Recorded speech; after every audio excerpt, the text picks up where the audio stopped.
Did you know a man faked his own death and secretly lived 10 feet from his grieving sons for 5 years? In 2002, John Darwin paddled his canoe into the North Sea off the English coast and vanished. His wife, Anne, reported him missing. The search teams found nothing. He was declared legally dead. Anne collected £250,000 in life insurance. But John wasn't dead. He was living in a bedsit hidden inside the wall of their family home. His sons, Mark and Anthony, mourned their father. They visited their mother. They sat in that house and cried, and John stayed quiet on the other side of the wall.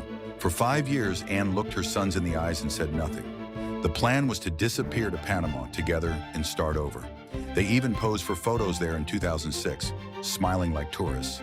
Then in 2007, John walked into a police station claiming amnesia. That Panama photo surfaced within days. Both were arrested, both were convicted. The fraud was clever. The cruelty was something else entirely.